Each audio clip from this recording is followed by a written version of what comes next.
말씀을 같이 묵상하려고 합니다. 작년 한 해 동안 신명기 말씀을 우리가 매주마다 잘 배웠고 묵상했고, 올해는 빌립보서 말씀을 좀 같이 묵상하면 좋겠다 생각을 했어요.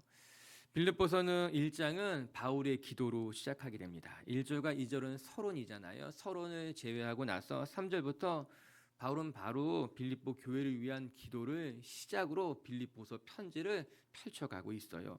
우리 3절과 4절 같이 한번 읽어볼게요. 3절 4절 말씀 시작. 내가 너희를 생각할 때마다 나의 하나님께 감사하며 간구할 때마다 너희 무리를 위하여 기쁨으로 항상 간구하노니. 바울은 빌립보 교회를 생각할 때마다 하나님 앞에 감사했고 또 교회를 위해서 간절한 마음으로 기도하고 있었습니다. 여러분, 우리들도 그런 사람들이 있지 않습니까? 생각할 때마다 고맙고 또 감사하고 보고 싶은 그런 사람들이 있습니다.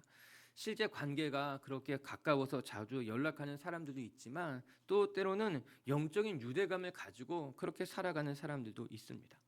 이런 분들을 생각할 때마다 마음이 좋습니다. 힘들고 어려울 때마다 보고 싶기도 하고 생각나는 사람들, 또 내가 하기도 하는 그런 사람들이죠. 바울과 빌립보 교회가 이런 관계 속에 있었던 것입니다.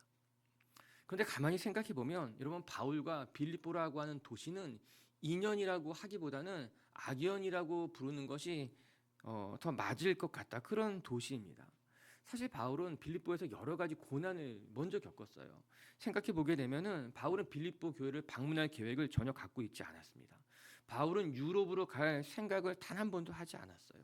이렇게 표현하는 것이 어떨지 모르지만 바울은 꿈에라도 이 빌립보 유럽으로 갈 생각은 전혀 없었습니다. 그는 오로지 내가 태어난 도시 아시아에 가서 복음을 전할 계획이었고, 1차 전도 여행을 마친 이후에는 내가 개척했던 교회들을 찾아가면서 그들 성도들을 위로하고 싶었던 것이 바울의 온전한 계획이었습니다.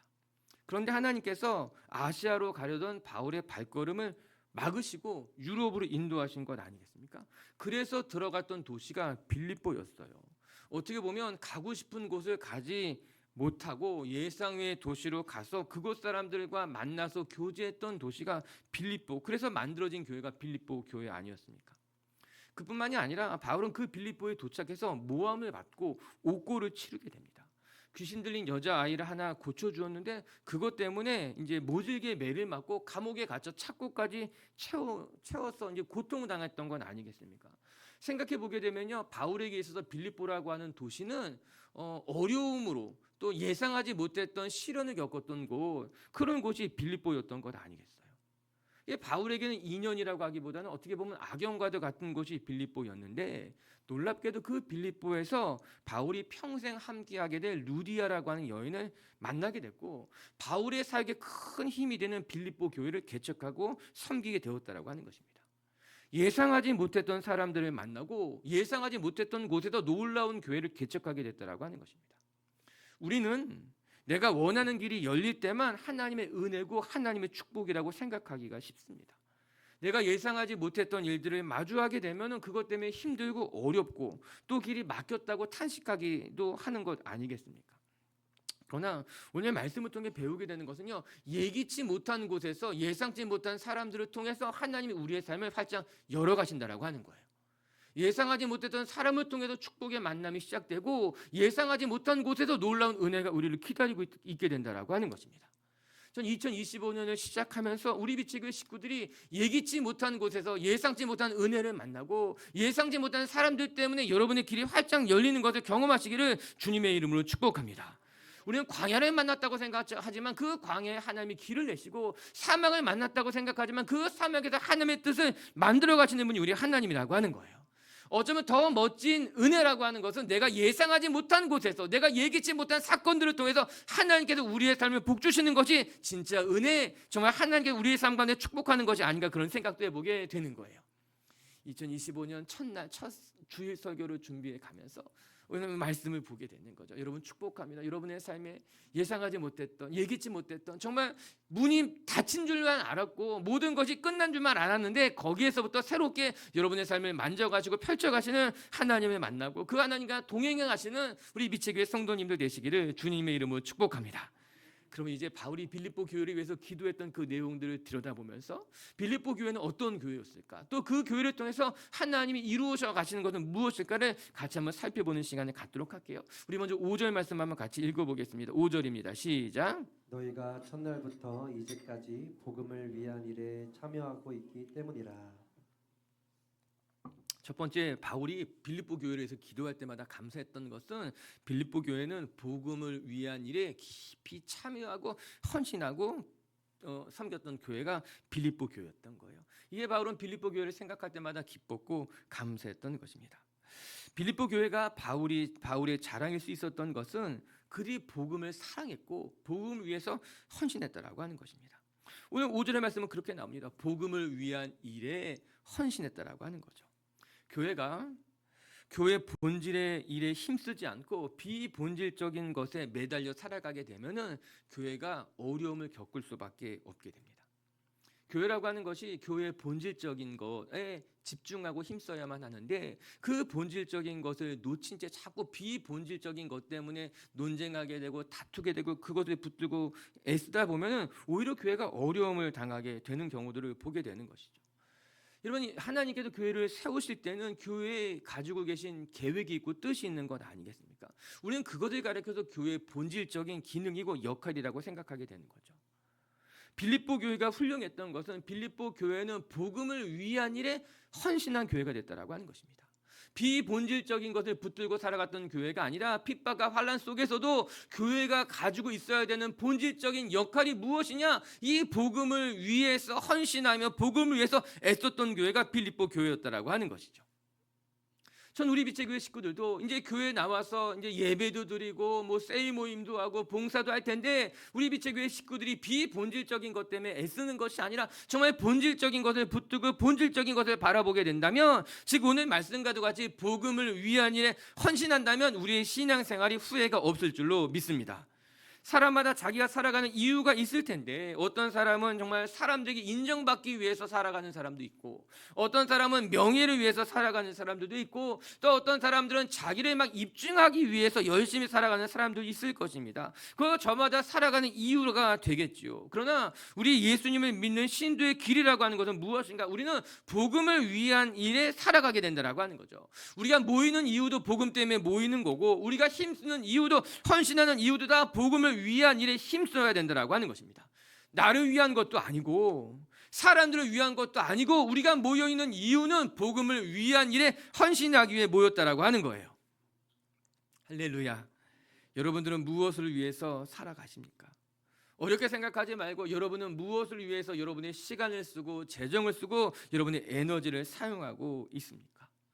올 한 해가 시작하면서 우리 빛의 교회 식구들이 복음을 위한 일에 우리의 시간과 에너지, 열정을 사용한다면 전 우리의 삶이 멋지고 행복할 줄로 믿습니다. 여러분, 낭만이 무엇이겠습니까? 뜬금없이 낭만이라니.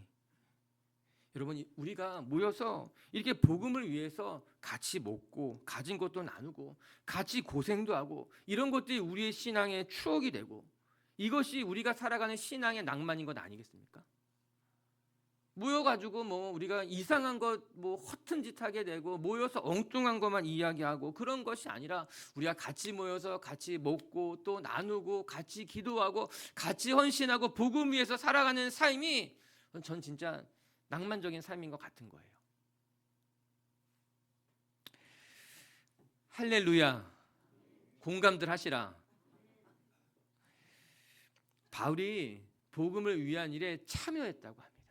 이 참여라고 하는 단어가 헬라어로 보게 되면은 우리가 잘 알고 있는 코이노니아예요. 한 번쯤 들어봤죠. 코이노니아가 무엇입니까? 교제, 친교 이런 것을 가리켜서 코이노니아라고 합니다. 즉, 이 참여했다는 단어가 우리가 흔히 주로 사용하는 어떠한 일에 동참했다는 내용이 아니라 복음을 위한 일에 그들이 함께 모여서 코이노니아 했다라고 하는 것이에요.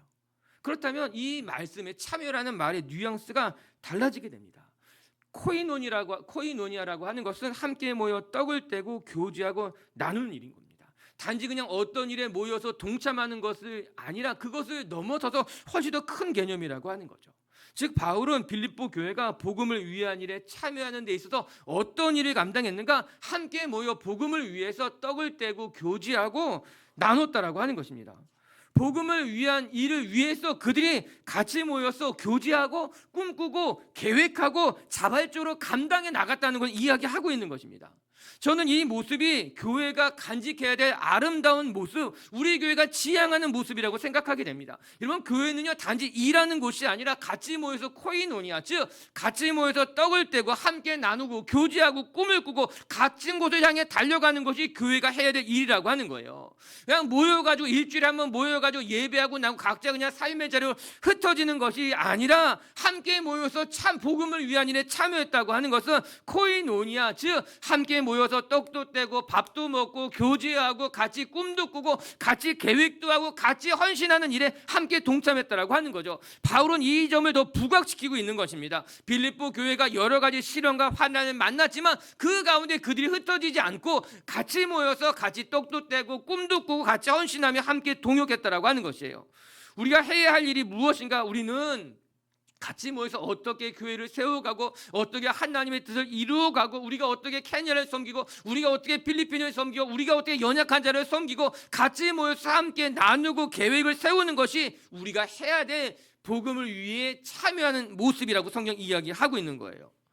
여러분, 만나서 무엇을 먹는 것보다 더 중요한 것은 그들이 무슨 이야기를 하는가가 더 중요한 건 아니겠어요?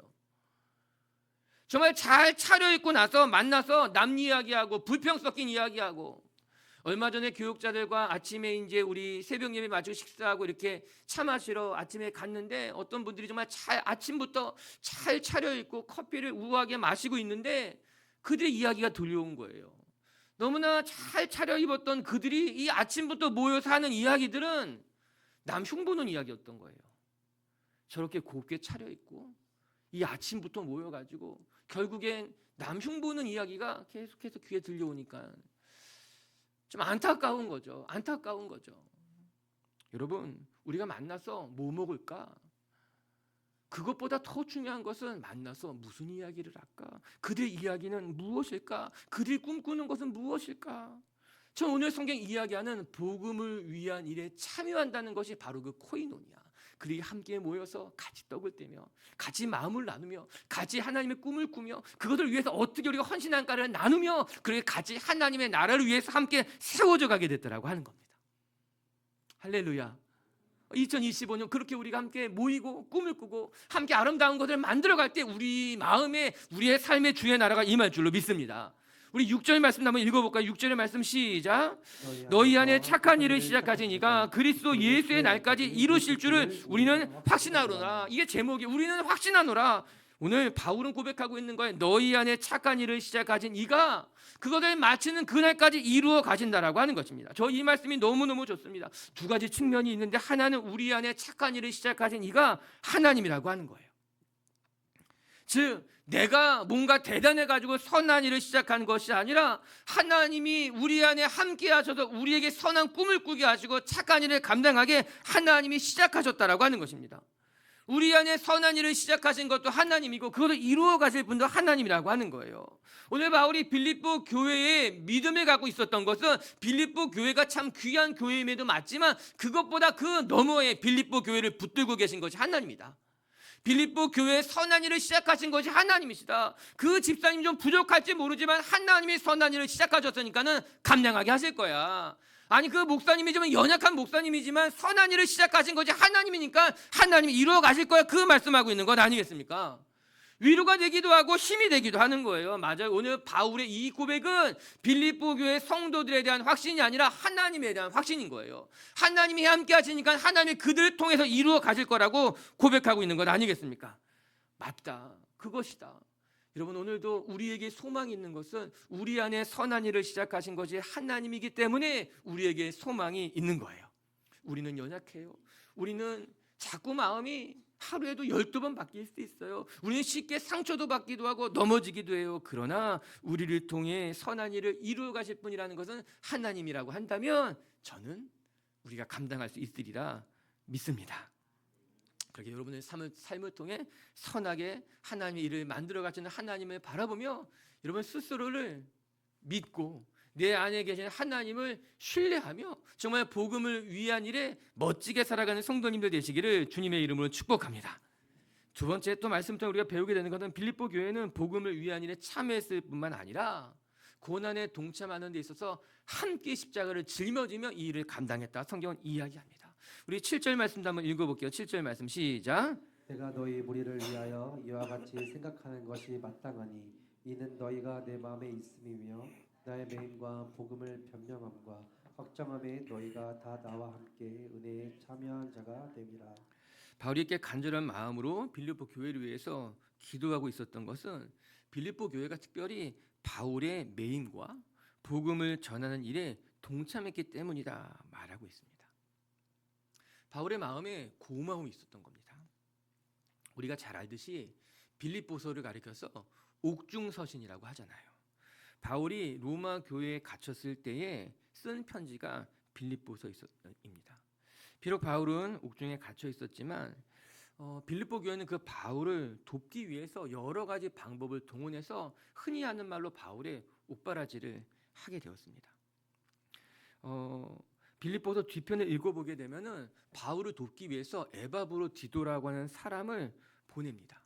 지금으로 생각해 본다면 감옥 옆에 방을 하나 얻어가지고 그곳에서 이제 에바브로디도를 살게 하면서 바울에게 필요한 것을 수시로 이렇게 전해주면서 바울이 이제 옥중에서도 이제 사명을 잘 감당하도록 도왔던 것이 빌립보 교회라고 하는 겁니다. 당시 이 바울의 고난에 동참한다는 것에는 적지 않은 용기가 필요했을 것입니다. 로마 감옥에 갇힌 사람을 돌본다고 하는 것은 왜 지금도 비슷한 혐의를 받을 수 있죠. 의심을 받을 수 있게 되는 것 아니겠습니까? 지금보다 로마 시대는 더 어려웠을 것이 분명합니다. 복음을 전하다가 어떤 이 로마 황제의 권위를 이렇게 부정하는 일에 참여했다는 의심을 받게 된다면 그렇지 않아도 여러 가지 핍박과 반란이 있었는데 더 큰 위기를 자초할 수 있는 일이 될 수 있었다라고 하는 겁니다. 그럼에도 불구하고 빌립보 교회는 바울의 고난에 동참하는 일에 조금도 주저하지 않았습니다. 그 어느 교회보다도 열심히 바울의 고난에 동참하며 바울이 마지막까지 복음을 잘 감당할 수 있게 곁을 떠나지 않았던 교회가 빌립보 교회예요.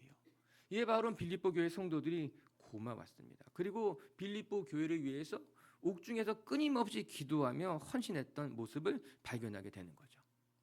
그뿐만이 아니라 성경을 읽어보게 되면 빌립보 교회는 바울이 사역할 때마다 필요한 것들을 도우며 재정적인 후원도 아끼지 않았습니다. 우리 빌립보서 4장 15, 16절 말씀 한번 같이 읽어볼게요. 빌립보서 말씀이에요. 시작. 빌립보 사람들아 너희도 알거니와 복음의 시초에 내가 마게도냐를 떠날 때에 주고받은 내 일에 참여한 교회가 너희 외에 아무도 없었느니라. 데살로니가에 있을 때에도 너희가 한 번뿐 아니라 두 번이나 나의 쓸 것을 보내었도다. 바울은 당시 순회 전도자였습니다. 어느 한 곳에 이제 적을 두지 않고 예를 들면 천정훈 목사는 빛의 귀에 적을 두겠죠. 근데 그 당시 바울은 한 곳에 적을 둔 것이 아니라 순회하면서 복음을 전했던 사람이에요. 예수님이 말씀하신 것과 같이 옷 한 벌, 신발 하나, 그리고 지팡이 하나를 들고 복음이 필요한 곳이라면 어디든지 가서 복음을 전하며 또 그곳에서 핍박을 받으면 그 자리를 피해서 또 다른 곳에 복음을 전하는 삶을 살았던 것이 그 당시 순회 전도자들의 삶이었고 바울도 그런 삶을 살았습니다.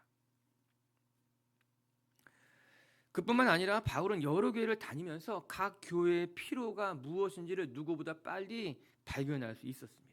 그래서 바울은 교회를 이렇게 순회하고 다니면서 교회에 필요한 것들을 서로 채워주게 되는 통로와도 같은 역할을 하게 되었어요. 그런 중에 바울의 사역을 가장 잘 도운 교회가 빌립보 교회였습니다. 우리가 읽은 것과 같이 바울이 마게도냐에 가서 처음으로 복음을 전할 때에 그 복음 전하는 일을 도왔던 교회가 빌립보 교회였습니다. 그래서 바울은 고백하고 있습니다. 내가 마게도냐에 있을 때 너희가 나를 어떻게 섬겼는지를 내가 기억하고 있습니다. 고백하고 있는 거죠. 뿐만 아니라 데살로니가 교회에 가서도 오늘 바울은 빌립보 교회의 도움을 받으며 복음을 전하는데 힘을 얻을 수 있게 됐던 것이죠. 그뿐만이 아니라 초대교회에서도 교회마다 어려운 일이 놓여지게 되면은 서로 돕는 일들이 있었는데 성경에 많이 기록되어져 있습니다. 빌립보서를 읽어봐도 예루살렘에서 예루살렘 교회에 큰 기근이 들어서 그 예루살렘 본교회죠. 그 교회가 어려움을 겪었을 때에 바울이 안디옥 교회에서 헌금을 모아가지고 예루살렘 교회를 도운 적도 있었습니다. 이것이 초대 교회의 아름다운 모습이고 성도들의 삶이었어요. 저는 바울의 쓸 것을 빌립보 교회 성도들이 도왔다, 여기에 강조점을 두는 것이 아니라 하나님의 복음을 전하는 일에 있어서 그들이 함께 의지하며 서로 돕는 것으로 말미암아 함께 하나님의 나라를 감당해 가게 됐다라고 하는 것입니다. 전 이 부분이 감동적인 거예요. 바울이 혼자 십자가를 짊어지는 것이 아니라 바울이 복음을 전하는 데 있어서 그들이 함께 서로 의지하며 서로 하나님의 나라를 같이 세워져 갔다. 서로를 신뢰하고 사랑하며 믿음의 경주를 같이 감당하게 됐다라고 하는 것입니다. 저는 우리 빛의 교회 세론들이 서로 영적인 유대감을 갖도록 기도하고 있습니다. 서로 기도 제목을 나누면서 우리가 영적인 유대감을 가져야 되는 거죠. 함께 모일 때마다 서로를 위해서 기도하고 또 기도하면서 마음과 마음이 서로 이어지게 되는 것. 여러분 축복해요. 여러분은 마음 깊숙한 곳에 영적인 유대감이 생겨서 서로가 서로를 영적으로 의지하고 나를 위해 기도해 줄 것이라는 어떤 신뢰가 생기게 되고 그러므로 말미암아 여러분의 믿음의 여정이 여러분이 혼자 감당하는 것이 아니라 우리가 함께 감당한다는 것을 경험하는 분들 되시기를 주님의 이름으로 축복합니다. 여러분 하나님의 나라는요 탁월한 한두 사람에 의해서 만들어져 가는 것이 아니라 함께 기도하고 함께 헌신하는 사람들이 모여져서 하나님의 나라가 완성되어져 가는 거예요. 빛의 교회는 한두 사람의 탁월한 어떤 헌신으로 세워져 가는 것이 아니라 우리 모두가 함께 모여서 영적인 유대감을 가지고 함께 동참할 때 비로소 하나님의 나라가 우리 가운데 임하게 되고 우리를 통해서 이루어져 가게 된다라고 하는 거죠. 할렐루야.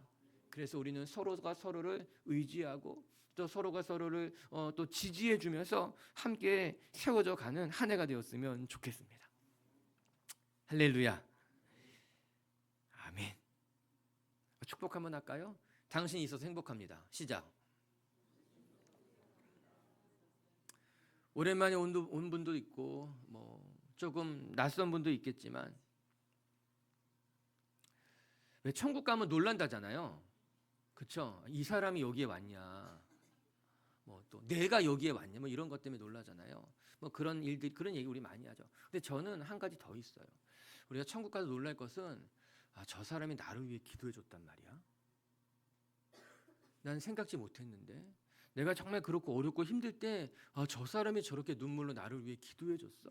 저 이거를 깨닫게 되면 또 그것도 참 우리가 놀랄 일일 것만 같아요. 여러분 기억하세요. 늘 내가 생각한 사람만 나를 위해 기도하는 것이 아니라 내가 생각지도 못했던 사람이 기도합니다.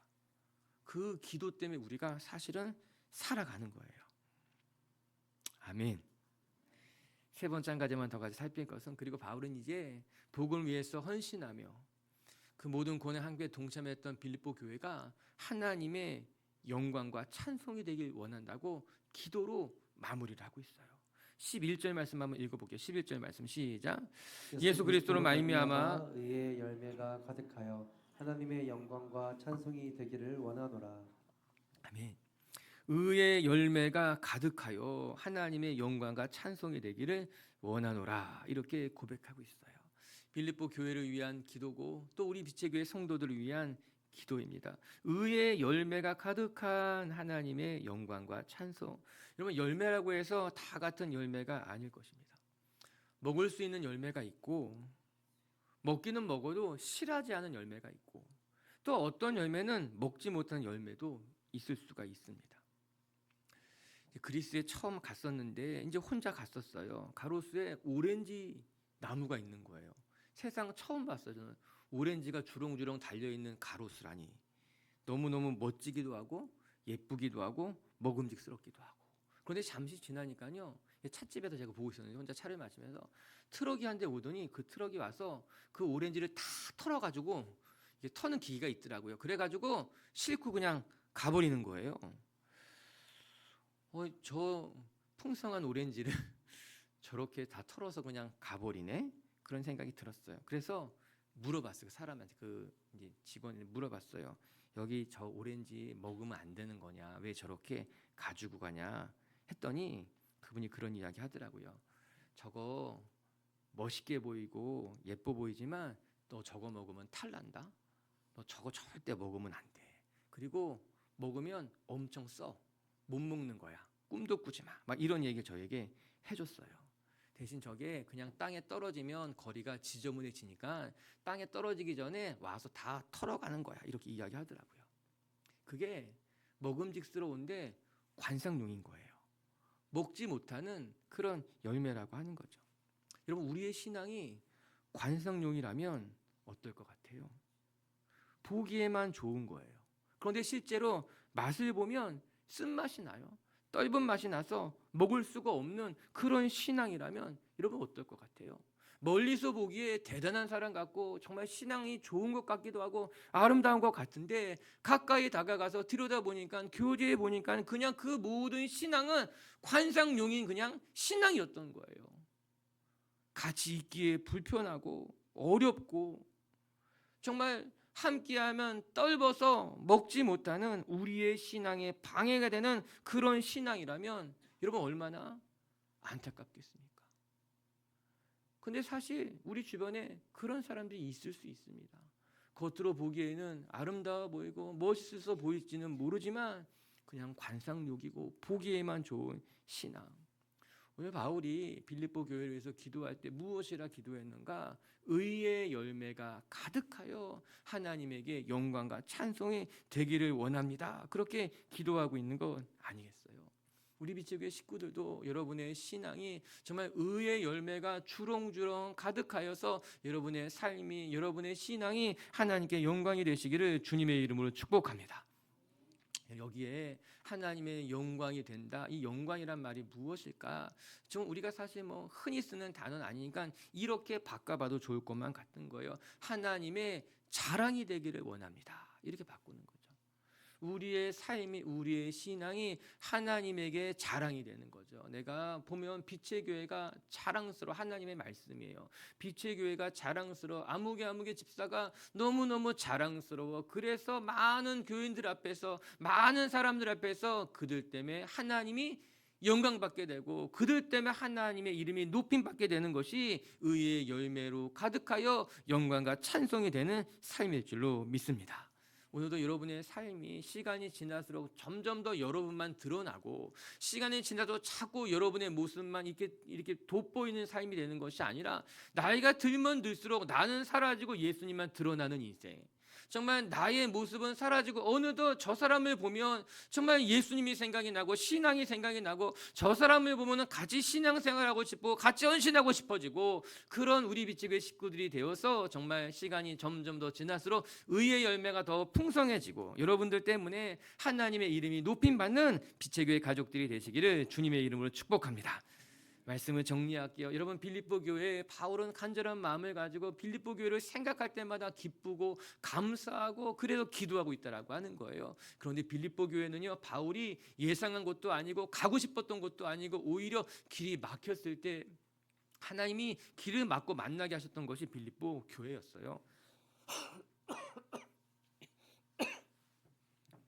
우리는 나의 길이 활짝 열려야지만 하나님의 은혜, 하나님의 축복이라고 생각하지만 아니에요. 빌립보 교회처럼 우리의 길이 막혔을 때 더 멋진 은혜가 예비되어져 있고 하나님은 우리의 길을 막고 새로운 길을 여시면서 더 멋진 인연을 허락해 주시고 만남을 허락해 주시고 하나님의 축복을 펼쳐 가신다라고 하는 거예요.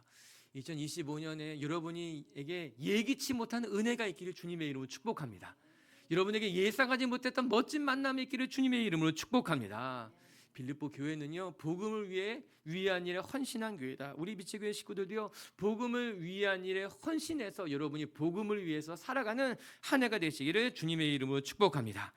두 번째, 우리가 이 복음을 위한 일에 헌신하는 데 있어서 우리 모든 식구들이 같이 모여서 함께 떡을 떼고 함께 기도하고 함께 나누면서 정말 같이 모이는 것이 기쁘고 같이 모여서 하나님의 나라를 꿈꿀 수 있는 빛의 교회 성도님들 되시길 또 주님의 이름으로 축복합니다. 세 번째, 빛의 교회가 하나님의 의의 열매가 가득하여서 오늘도 여러분의 삶을 통해 하나님의 의의 열매가 가득한 우리 빛의 교회 가족들이 되시기를 주의 이름으로 축복합니다.